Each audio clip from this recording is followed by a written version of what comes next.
Hello, everybody, and welcome to another episode of the Divorced Woman's Guide podcast. How are you doing today?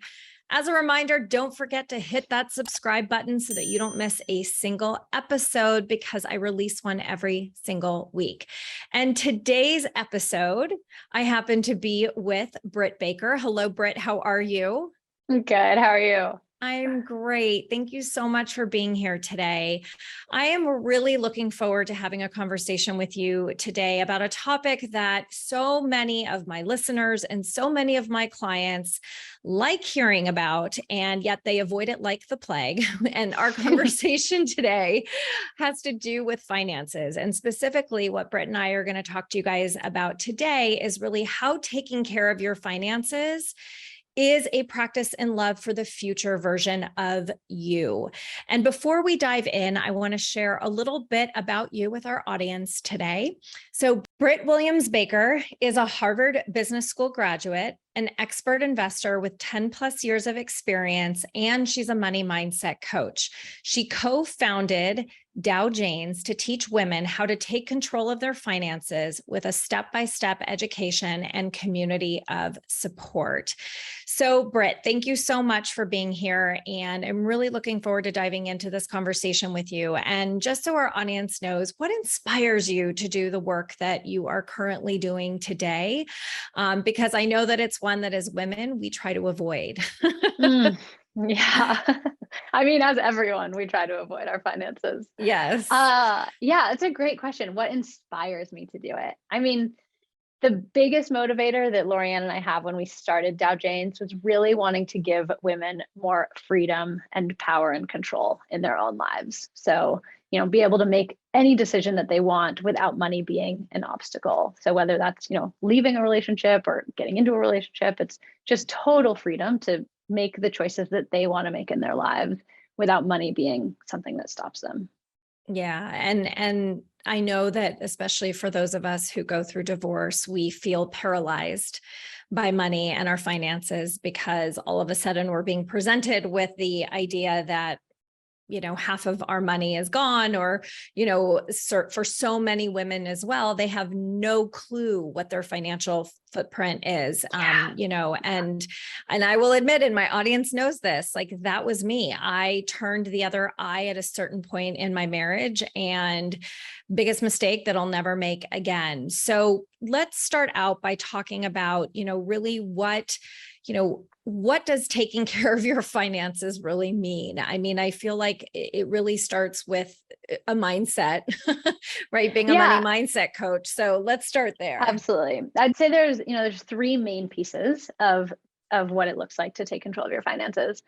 The first is the mindset piece. It's looking at your relationship with money. So what have been your money stories? What are the things you tell yourself about money? A lot of people have this narrative of like, if I have more money, people won't like me, or people with money are evil, or if I earn more, I won't be friends with the group of friends that I'm in, or I need to make more and it is part of my identity. There's all these stories that we tell ourselves. And the first piece before you can really address anything is addressing that mindset, really building a healthy relationship with money, identifying, who do you want to be with money? Why do you want to have money? How do you want to use it? What is your own story that you're going to write with money? Because a lot of us inherit our money stories from our parents. And something that people don't really realize is you just default into the way that your parents were with money, which may or may not have been a great example.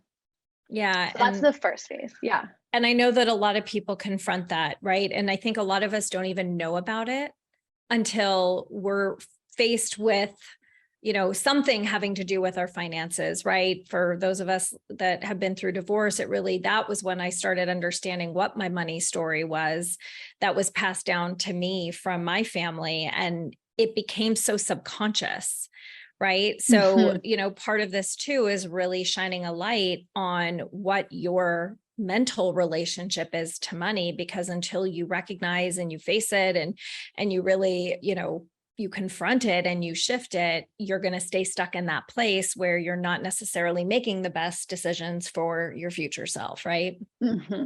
Yeah, I love the word you used of subconscious or unconscious, because that's a big piece of the work that we do with women, is bringing a consciousness to money. So that, the next step, the second step is financial clarity, knowing actually how much you're spending, how much you're making each month. It's getting the full on clarity of your income and expenses over an average month. Most people actually just don't know that information. They're totally blind to it. Their head in the sand. It's easier to not look, and they don't know if they're able to save money each month. So that's the next piece, is clarity. And to do that, we have people do this tracking exercise where really the intention is to bring consciousness to your spending. So every time they spend money, whether it's on a sandwich at lunch or a vacation, you track it in the tracker. And then we actually, instead of just like a normal budgeting activity, we have people add in their emotions. So did you feel positive, negative, or neutral about this purchase, to bring in an extra layer of consciousness so that people can really start to pay attention to how they're using money and how it makes them feel when they do it. I love that. The emotional piece. I don't think I've ever heard that before, which is why I'm like, oh my God, I'm right taking notes while we're talking, because it's just, you're saying so many great things. But I think it's so interesting because I feel like we avoid the emotion, right? We avoid that. And again, I think shining a light on paying attention to what the emotion is behind that purchase, it really like grounds it, right? It makes it so much more real, instead of like, oh yeah, I mean, how many of us order stuff on Amazon all the time and we're not keeping track of like all the stuff that we're ordering on Amazon, right? So I love that. Okay, so step 2 is financial clarity. Keep going. So good. And then the third step is really, I would call it systems. So it's putting things in place like auto saving, auto investing, having your retirement automatically invested, things so you don't have to check in on it each week or each month, that it's done for you. Because when it comes to finance, and really we're going to get to this with like taking care of future you, right? The more that we get in the way, that's when the problems happen. It's when our fear mentality comes in, our scarcity mindset comes in, and keeps us from, investing it regularly or saving regularly. And so whatever you can put on autopilot, the better when it comes to your finances. Yeah. And I have to tell you, that is something I learned and did like immediately. Once I kind of got through my own personal financial situation with my divorce. And I'm not saying that everyone should wait. My circumstances are individual to me, but I do have something on autopilot, right? Where I am taking money out every single month, and it's going into an investment account, and I'm not thinking about it or worrying about it, because again, it's something that I have on, it's an auto, not payment, but it's an auto transfer. Yeah. Thank you. I was like, it's movement, an auto transfer that I have set up, and it adds up, right? Some people are like, oh, I don't have that much. So if people have this mindset of like, well, I don't know if I can do that, I really live paycheck to paycheck, I would imagine that even if you can take $20, like it's still going to add up, right? Exactly. Yeah. It's really just, starting that habit of saving, and then realizing like, oh, when it was when I, transferred it into my savings account, I didn't even see the money. And so I wasn't tempted to spend it. Sometimes it's just getting it out of sight. Exactly. Right. And not even knowing that you have it, like it's just gone. Right. That to me, that makes such a difference, right? Because, I do look at as a business owner as well, like I'm looking at my money every single day, and it's not because I'm obsessing about it. It's because I now crave the knowledge of what is going on, not just in my bank accounts, but also with my investments and all of that stuff. And the reason I do that is because I have a vision of the life that I want, right? So now, instead of, yes, many of us have to be conscious to what our expenses are every single month. And it's really important to know where it is that you want your money to be. Absolutely. So, this is, as we talked about right before we hit record, a big part of what I help my clients do is to create the vision of the life that they want. And their finances are a very big part of that vision. So absolutely. How do you help women do this? Yeah. And I'll just add before I answer that is that's part of step 1. So part of step 1, as you're healing your relationship with money, is asking yourself that question of what is my vision? my vision for my life, my vision for my financial life. What is it that I want to achieve? So that everything else you're doing is in service of that vision. It's no longer, I'm doing this because it's a chore and I have to do it. You're doing it because it's getting you towards that big vision for your life. Yes. To the men. And it's something, well, and here's the thing, right? Is that so many of us are like, I have no idea what I want. I have no idea what I can have. I don't have anything, or, I don't even know what to do with any of this stuff. And so, where's somewhere that somebody can start if they're sitting there going, I have no idea, or maybe they're like, I don't even know what I'm going to wind up with at the end of this.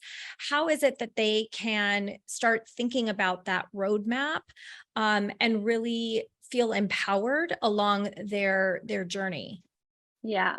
Well, there's some baseline things that should be in everyone's vision, no matter what your bigger vision is. And for anyone, that should be in a fully funded emergency fund. So 3 to 6 months of money in a savings account that's easily accessible. It's not in the same bank as your checking account, because it's best if you don't see it every day. But a fully funded emergency fund. Other people will call that FU money. It's like, it's money so that you can say no to whatever you want to say no to and know that you're protected. Right. So that should be, part of everyone's vision. Okay. And then the next one that most people probably want is retirement. And that looks different for a lot of people. And so really getting clear on, what do you want retirement to look like? Do you want to stop working at a certain age? Do you want to live in the same place that you're living, or do you want to relocate? And just thinking about the costs that are going to be involved in that and planning for that as another baseline. Yeah, that's so important. It's funny. I didn't necessarily call that like little account that I have set up as like an emergency or an FU account. But again, subconsciously, I didn't realize that was something that I had already created for myself. Yeah. Which I think is really interesting. Let me ask you this as well. Like, as you're talking about having a retirement fund, I mean, I know that when women are going through divorce, so many of us either, I was a working mom, so I did have retirement accounts from businesses that I had worked in. Perhaps somebody's listening and going, I don't have anything because I stayed at home, or, I wasn't the breadwinner. Again, can you talk a little bit about almost like kind of rewiring around that mindset of everyone gets to have a retirement fund? Yeah. I mean, I don't know what the legality is around divorce and retirement funds, and it probably differs by state, but I could imagine be like a part of the negotiation back and forth, and that, the work that, someone does if they stay home is unsalaried. That is work that is, taking care of the family, and they should essentially get a retirement fund as a, thank you for doing this work for the family. Right. And I could easily see that being, something to stand upon in a negotiation during the divorce process, because you shouldn't have to work until you're 90 just because you get divorced. That's right. You should. Yeah. You've been working hard enough. Yes. And that is a message that I share quite often. So I just wanted to just pick your brain around that a little bit. So, okay. Yeah, so after having this vision, how is it that people can then take the next step? Okay, I know what my vision is. I know where I want to go. Now what? I'll just back up and add a bit more to the vision, because we talked about baseline visions. Great. Yeah, those were like baseline. Everyone should have those. The next kind of creative vision that you get to have is really where, think of it as like a blank sheet of paper where you get to vision whatever you want. And I know that people can get stuck, as you said, like, I don't know what I want, or I think I know what I want, but I'm not sure what that looks like in reality. One helpful way that I've thought about this is, what is it that brings you joy in your current life? When do you spend money and really love it, or really happy that you did that? For me, it's on, really nice food and experiences. And so for me, a vision in my life is a one in which I don't have to think twice about paying for whatever food or experience I want to have. And that becomes my vision. For other people, it's travel. They just want to be able to travel. For other people, it's like, I just want time with my grandkids. Like whatever your vision is, what do you need to do to make that happen? And so really think about the things that bring you joy and meaning in your life, and build that into your vision. Yeah, I was like, oh, travel. I'm like, I love food and travel. And I'm sure people are going, oh gosh, it would be so great to have that. I love that. I call that like the white canvas, right? It's like, if you could just create your vision, like what would it like, irregardless of money, essentially, right? What is it that you want to create for yourself? What is it that you want? Because joy comes from within. So Absolutely. you get and to there's create so that. many creative ways to get there. It doesn't mean you have to save multiple millions to be able to do that. There's creative ways to have that vision come true in different forms. Yeah, I love that. Okay. So what comes after that? So then once you have your vision, we're kind of going backwards and forwards. It's like okay. you start with your vision, and then you are creating the foundation and putting the systems in place to get you towards that vision. Okay. And so it can either mean taking that vision and then putting a dollar number to it and then working your way up, or it can just mean, saving as much as you can this month and putting it into a fund that becomes your vision fund. It can look a few different ways. Yeah. And how do people know, like, I think that people assume that, we believe that there's a higher price that you need to hit in order to have X, Y, or Z, right? So how do people, like, how do you help them to just kind of get themselves in a place of possibility? Because so many times I know that we get caught up in, in the fear conversation that happens within our head, especially as it comes to money, right? Feel like that's probably the number one concern that everybody has as they're navigating, this world of divorce. And one of the things I always tell people is that, like, I believe money is abundant and money is there for all of us to get access to. It's just the ways in which, again, I think our mindset has everything to do with how it is that we create that. So, absolutely. So where do we go from here? How does somebody get themselves, once they've gotten themselves into this mindset place? And then where do they go from here? Yeah, I'd love to just back up to something you said before of like, we have this idea that there's a certain dollar amount to have what we want. And I just want to share a story of a woman named Sylvia from our program who, came into our program living paycheck to paycheck with debt, that alone, like that example, paycheck to paycheck in debt, so common and the opposite of freedom. That's basically like you are chained to the system of owing money and barely getting by each month. The opposite of freedom. It's exactly what we're, trying to fight. Right. And she ended up joining our program, $1 Million Year, was in it for a few months. And her big vision for herself was, I want to go on vacation and I want to dance. She had been a dancer her whole life. She lived in New York City and just had to be like super frugal most of the time. And through our program, when we teach all of the things I'm talking about right now: mindset, foundations, systems. So she put all of that into place, started saving money, just, a little bit here and there, but enough, couple months in a row, and ended up doing a staycation. So she stayed in New York and planned this week-long staycation for herself, where she went out to all of her favorite restaurants, ordered whatever she wanted, and she had budgeted for it.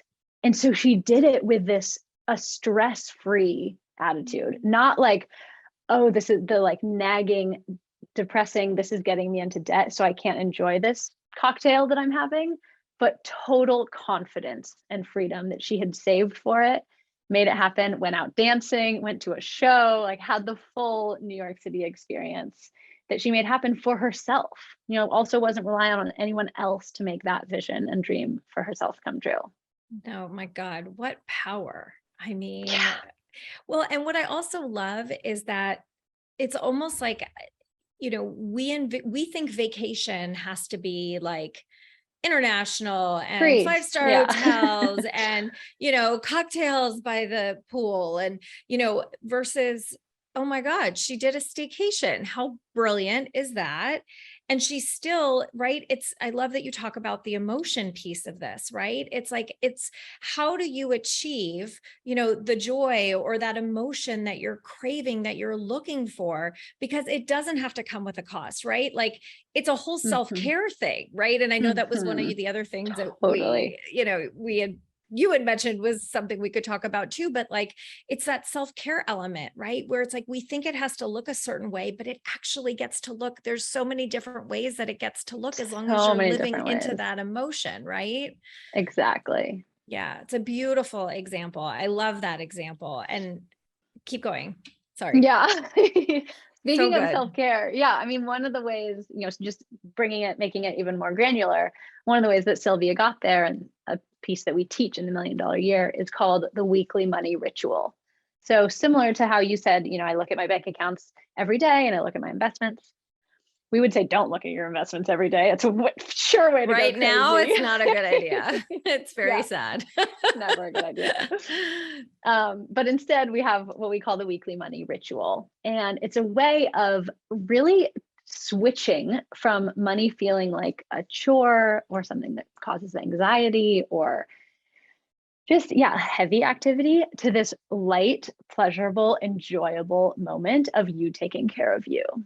And so you light a candle and you pour a glass of wine or whatever, your favorite drink, and sit down in front of your computer for this hour-long ritual where we give you a list of step by step exactly what you should be doing. Part of it's looking at your transactions, following along with steps of basically how to take care of your money and really pay attention to it, because that's probably the number one thing that people aren't doing, is they aren't paying attention to their money. Oh, I mean, we absolutely. work 30 to 60 hours a week if you're an entrepreneur, and you spend, usually 0 hours a week taking care of your money. We spend so much time making it, and then we just don't give that back in terms of taking care of it. And so that's something we teach, is really just how can you bring ritual and a self-care practice into your money the same way you would do anything else. You do your like facial care or body care.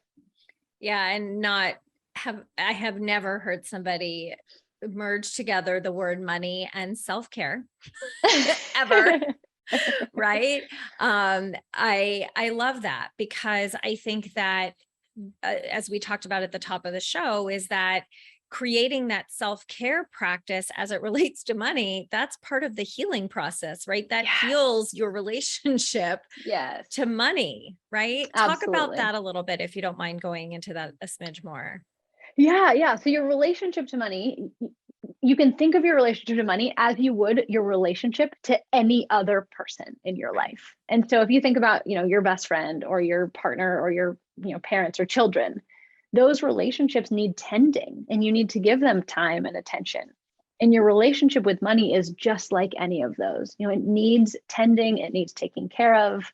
It's just a required piece of actually keeping everything in order. And ideally, you put these systems in place and then things take care of themselves as we automate them. But it's in the beginning, it is important to build out that time.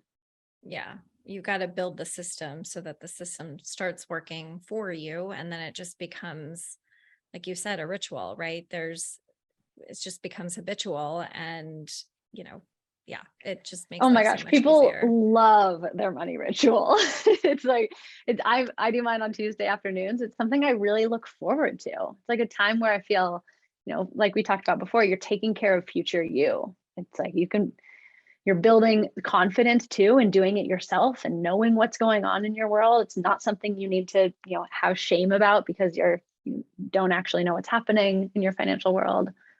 Yeah, it's so important. I mean, it is so incredibly important. And I agree with you. I think that not knowing creates so much more stress and so much more anxiety than actually knowing. And also having that automation built in. Yes, it takes some work at the front end, but again, it pays off on the back end, and it just makes your life so much more easy. Like really, guys, do you want to be spending your time stressing about this every single day? I don't know about you, but I don't. And once I shifted my relationship to money, I stopped stressing about it. I know exactly what I have, what's going on, how much I'm spending every single month. I didn't want to know. I really didn't. I was Yeah. terrified when I had to put my budget together in my divorce. And then I was like, holy my goodness, I had no idea how much money we were spending a month. And I just was like, Absolutely. oh my God. And then you start going, well, I'm going to lower this. Like that was my Oh, mindset, yeah, right? it's a I was like, challenge. oh, Yeah. bring it on. Like this girl is bring it on. I'm going to lower my bills, Uh-huh. right? Uh-huh.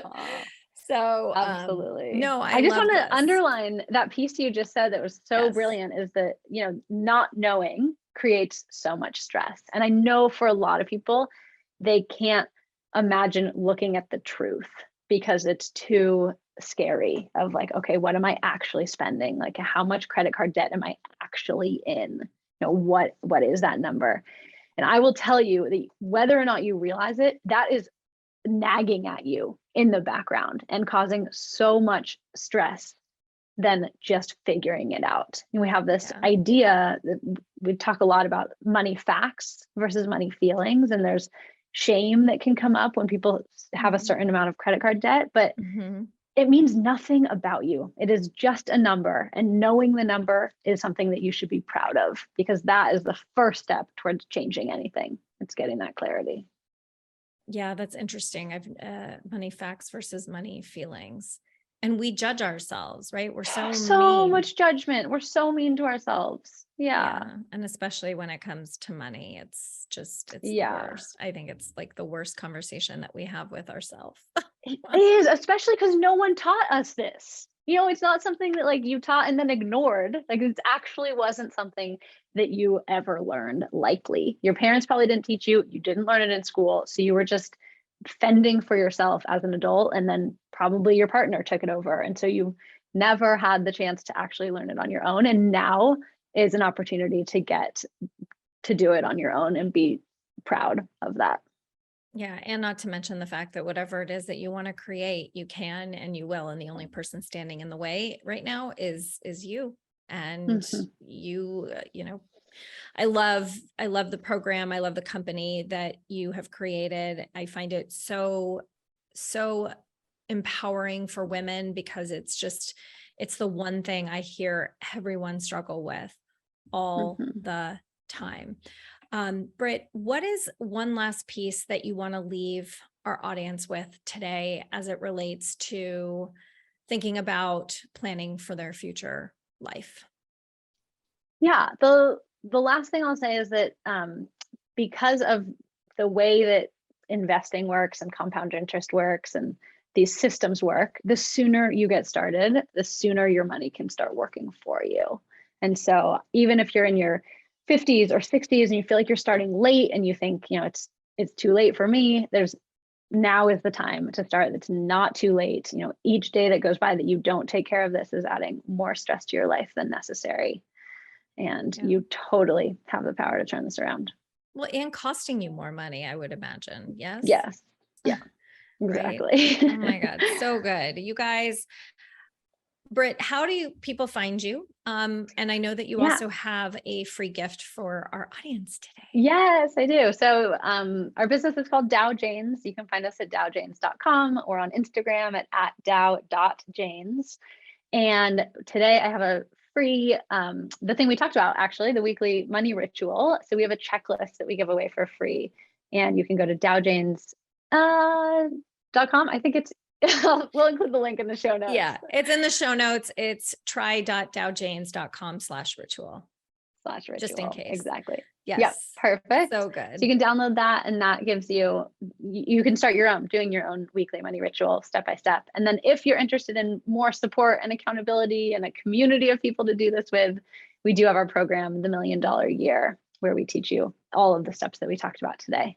Amazing. This was so good, Britt. Thank you so much for being my guest today. This was I took so many notes. You have so many great nuggets of information that you shared today. And I really, truly, I love the way that you approach teaching women how to be comfortable in a conversation with themselves about their money. So this was great. Thank you so much. Of course. Thanks for having me. Of course. And everybody tuning in today. Oh my God, how good was this episode, right? Have you guys ever heard about your finances spoken about that way? I don't know about you, but I had some aha moments as I was listening to Britt share her wisdom today. And that is what I strive to do with every single episode. So wherever it is that you are in your process, I hope that you gained some knowledge today to give you that one more step closer to having and living that life that you so desire. Thank you guys so much for tuning in today. I hope that you have a beautiful rest of your day. As a reminder, don't forget to hit subscribe if you want to be a part of my free Facebook group. It's called the Divorce Rehab. Follow me on Instagram at Divorce Rehab with Wendy. And I hope that you guys have a beautiful rest of your day. Sending you all so much love, light, and joy as always. Mwah. Bye, everybody.